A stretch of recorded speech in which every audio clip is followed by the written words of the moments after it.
नमस्कार दोस्तों, 12वीं के बाद में पायलट कैसे बने, इस वीडियो में इसके बारे में मैं आपको बताने वाला हूं। पायलट क्या है, कैसे बने, ये भी मैं आपको बताऊंगा। पायलट बनने की योग्यता क्या है, इसके बारे में भी बात करेंगे। साथ ही पायलट बनने के लिए एज लिमिट क्या होती है, उसकी भी बात करने वाले हैं। इसके अलावा पायलट की सैलरी कितनी होती है, इसकी भी बात करेंगे आज के इस वीडियो में। इसी के साथ साथ पायलट बनने के लिए कौन सा फॉर्म हमें भरना चाहिए, इसकी भी संपूर्ण जानकारी आपको इस वीडियो के माध्यम से देने वाले हैं।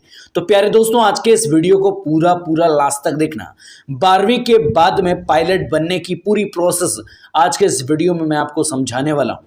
तो आज के इस वीडियो को पूरा देखने के साथ साथ हमारे इस वीडियो को लाइक करके चैनल को सब्सक्राइब जरूर कर लें। और इस वीडियो को बनाते वक्त हमारा एक ही विजन है कि इस वीडियो को जो भी देख रहा है उसे इस टॉपिक पर कोई और वीडियो देखने की जरूरत ना पड़े। चलिए शुरू करते हैं। सबसे पहला सवाल आता है, पायलट बनने के लिए क्या करें। ठीक है, अगर आप अपना करियर पायलट के रूप में देखना चाहते हैं तो आपको जो उसकी नॉलेज होना बहुत ज़रूरी है। और पायलट बनने के लिए क्या करना होता है, पायलट बनने के लिए आपको सबसे पहले 10th क्लास अच्छे अंकों से पास करनी होती है। उसके बाद 11th स्टार्ट करनी होती है और उसके बाद आपको 11th में फिजिक्स, केमिस्ट्री, मैथ्स इन तीनों सब्जेक्ट को अनिवार्य रूप से लेना है। उसके बाद क्या करना है, आपको 11वीं और 12वीं कक्षा को उत्तीर्ण करना है। आपको इंग्लिश अच्छे से बोलनी आनी चाहिए। इसका मतलब यह है कि आपकी इंग्लिश में कमांड बहुत अच्छी होनी चाहिए। ठीक है, आप 12th साइंस में कर लीजिए और उसके बाद 12वीं क्लास कम से कम 50 अंकों के साथ पास करें। इसके बाद पायलट बनने की स्किल क्या है। देखिए, मजबूत तकनीक कौशल आपका होना चाहिए, आलोचनात्मक सोच होनी चाहिए, निर्णय लेना आपको आना चाहिए, स्थितिज पर्यावरण जागरूकता आपके अंदर होनी चाहिए, अच्छा संचार कौशल होना चाहिए, मानसिक स्थिरता होनी चाहिए, टीम वर्क की अच्छी समझ भी होनी चाहिए। ठीक है, अब बात कर लेते हैं पायलट बनने के लिए टिप्स। सबसे पहले बैचलर्स डिग्री प्राप्त करें, उड़ान का अनुभव प्राप्त करें, पायलट लाइसेंस के लिए अप्लाई करें, अतिरिक्त प्रशिक्षण और प्रशिक्षण को पूरा करें और एयरलाइन पायलट के रूप में एडवांस रहें। 12वीं की परीक्षा के साथ प्रवेश की तैयारी करें, स्टूडेंट पायलट लाइसेंस के लिए आवेदन करें और उसके बाद प्राइवेट पायलट लाइसेंस के लिए भी आवेदन कर सकते हैं और उसके बाद कमर्शियल पायलट लाइसेंस के लिए भी आप आवेदन कर सकते हैं। सबसे पहले बात कर लेते हैं पायलट बनने के लिए पढ़ाई क्या चाहिए।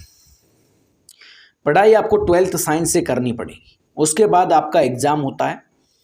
एग्ज़ाम में आपको बता दूं कि 3 परीक्षाएं होती है। एक तो लिखित परीक्षा होती है और एक मेडिकल परीक्षा होती है और तीसरी बात होती है इंटरव्यू।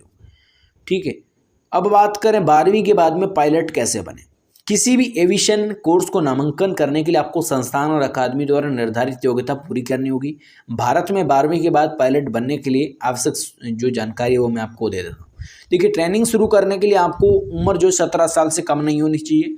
अपने 12वीं में 50% अंक प्राप्त होने चाहिए जो संस्थान की आवश्यकता के मुताबिक हो और आपके इंटरमीडिएट स्तर पर अंग्रेजी का अनुभव बहुत ज़्यादा होना चाहिए। अब बात कर लेते हैं पायलट बनने में टाइम कितना लगता है। भाई, समय कितना लगेगा।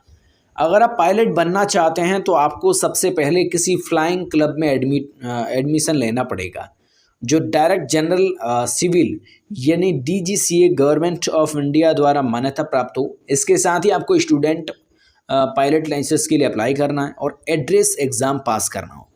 इसके बाद आपकी ट्रेनिंग पूरी करनी होगी। इंडिया में आपको पायलट बनने के लिए 2 से 3 साल का टाइम लग सकता है क्योंकि हमारे यहाँ संसाधनों की जो बहुत कमी है। अगर आप विदेश में जाकर पायलट बनना चाहते हैं तो 1 साल में पायलट बन सकते हैं। अब पायलट बनने के लिए क्या योग्यता है। अगर आपको पायलट बनना है तो आपको एलिजिबिलिटी क्राइटेरिया को भी फुलफिल करना होता है, तभी आप पायलट बन पाएंगे। देखिए, आप भारत के नागरिक होने चाहिए, आपकी 10वीं पास ज़रूरी होनी चाहिए, 12th class physical, chemistry, math से 50% अंक के साथ होनी चाहिए, आपकी इंग्लिश बोलनी अच्छी आनी चाहिए, आपकी जो ऊंचाई है यानी हाइट है वो 5 फीट होनी चाहिए, आपकी उम्र कम से कम 16 वर्ष से 32 वर्ष के बीच में होनी चाहिए, आपको किसी भी तरह की कोई गंभीर बीमारी नहीं होनी चाहिए, आपकी आंखों का विजन एकदम सही होना चाहिए। ठीक है, ये सारी चीज़ें आपके पास होनी चाहिए। अब आवेदन की बात आती है तो आवेदन की प्रक्रिया इस प्रकार है। 12वीं कक्षा का रिजल्ट आने के बाद विभिन्न कॉलेजों और यूनिवर्सिटीज़ के आवेदन स्टार्ट हो जाते हैं। जो कैंडिडेट चाहिए अपनी पसंदीदा कॉलेज और यूनिवर्सिटी में एप्लीकेशन फॉर्म भरकर जमा कर दें। उसके बाद फिर छात्रों को प्रवेश परीक्षा में भाग लेने के लिए आमंत्रित किया जाता है और इस प्रकार से विद्यार्थियों के प्रदर्शन के आधार पर उन्हें BA इन हिस्ट्री में दाखिला मिलता है। उसके बाद शुल्क जमा करना है। शुल्क जमा करने के बाद में आपको अलग अलग संस्थानों में जो है 12वीं के अंक के आधार पर दाखिला मिल जाएगा। और विदेशी विश्वविद्यालयों के लिए आवेदन की प्रक्रिया की बात करें तो आपको रिसर्च करनी है और आपको बता दूं कि लेवरेज एजुकेशन जो की मदद ले सकते हैं, बहुत सारी चीज़ें आप कर सकते हैं। ठीक है, अब डॉक्यूमेंट की बात करें, अगर विदेशी विश्वविद्यालयों में अगर आप जाना चाहते हैं तो आपको 12वीं की मार्कशीट चाहिए, अंडर ग्रेजुएशन की मार्कशीट चाहिए, पोस्ट ग्रेजुएशन की मार्कशीट चाहिए, सभी अधिकारिक शैक्षणिक ट्रांसक्रिप्ट और ग्रेड कार्ड चाहिए और पासपोर्ट साइज फोटो, पासपोर्ट को फोटोकॉपी, वीजा, अपडेट किया हुआ रिज्यूमे, लॉ और स्टेटमेंट ऑफ पर्पस, ये सारी चीज़ें चाहिए। अब कैरियर की बात करें तो पायलट एक बहुत अच्छा विकल्प है। अब सबसे पहले पायलट, बहुत सारे पायलट होते हैं। एक तो एयरलाइन पायलट होता है, ये पायलट ऐसा होता है जो दुनिया भर में अधिक दूरी पर यात्रियों को अलग अलग जगहों पर ले जाने का काम करता है। कारपोरेट पायलट, एक कारपोरेट पायलट जो होता है वो निजी उद्यमों और व्यक्तियों को छोटे कॉर्पोरेट टेम्पोरेट जेट उड़ाने में शामिल होता है ताकि कॉर्पोरेट अधिकारियों की बैठक यात्रा में सहायता की जा सके। इसके अलावा लड़ाकू पायलट, लड़ाकू पायलट को एक सैन्य पायलट के रूप में जाना जाता है। आपको वायुसेना और सेना के लिए काम करने, सैन्य विमान उड़ाने और सैन्य कार्गो सवार के परिवहन के लिए प्रशिक्षित किया जाएगा और लड़ाकू पायलट हवाई युद्ध में भी शामिल होते हैं। इसके अलावा होता है चार्टर्ड पायलट, विशेष गतिविधियों के यात्रियों को उड़ाने वाले पायलट को चार्टर पायलट के रूप में कहा जाता है। ये एयर टैक्सी भी इसको कहा जाता है और आप अपनी निजी चार्टर कंपनी संचालित कर सकते हैं और अन्य चार्टर एयरलाइंस के लिए भी जो काम कर सकते हैं। इसके अलावा एयरफोर्स पायलट कैसे बने? देखिए, भारतीय एयरफोर्स में पायलट बनने का सपना कई युवा का होता है। एक एयरफोर्स का पायलट काफ़ी जटिल ट्रेनिंग से गुजरना पड़ता है। इन्हें फाइटर जेट के साथ आक्रमण के लिए ट्रेनिंग दी जाती है। एयरफोर्स पायलट बनने के लिए योग्यता कमर्शियल पायलट के बराबर होती है। एयरफोर्स पायलट के प्रकार NDA, CDSC और SSC और NCC, ये बहुत सारी चीज़ें होती हैं।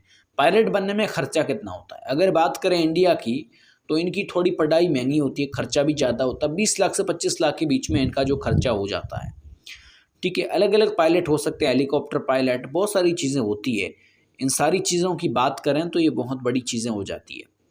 ठीक है, हम बात कर लेते हैं, अगर कैंडिडेट स्टूडेंट पायलट लाइसेंस पाना चाहता है तो उसकी उम्र मिनिमम 16 साल होनी चाहिए और इस प्रकार प्राइवेट पायलट लाइसेंस पाने के लिए कैंडिडेट की उम्र 17 साल तक होना बहुत ज़रूरी है। भारत में पायलट ट्रेनिंग सेंटर कहाँ है?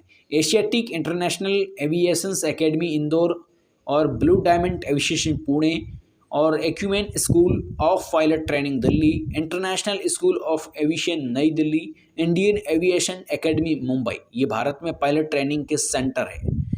अब बेस्ट भारतीय कॉलेज कौन से है? देखिए, Indira Gandhi Rashtriya Udan Akademi, Bombay flying club, Rajiv Gandhi academy of aviation technology, Madhya Pradesh flying club, Rashtriya Udan Prashikshan Sansthan, Ahmedabad aviation and aeronautics limited, बहुत सारी यहाँ पे आप स्क्रीन पे देख सकते हैं। ठीक है, अब सैलरी की बात आती है।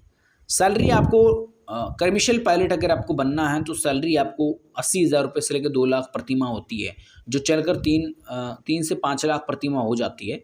और भारत में कमर्शियल पायलट 1.5 लाख से 2 लाख का मासिक वेतन अर्जित करता है और जो आपका जो वार्षिक पैकेज होता है वो 5-8 लाख रुपये प्रति वर्ष हो सकता है। और इसके अलावा दुनिया के टॉप पायलट की बात करें तो आप स्क्रीन पे देख सकते हैं, ये दुनिया के टॉप पायलट हैं। ठीक है, अगर आपके मन में कोई और सवाल है तो हमें अच्छे से कमेंट बॉक्स के अंदर पूछ सकते हैं, हम आपको आने वाले समय के अंदर बताएंगे। धन्यवाद।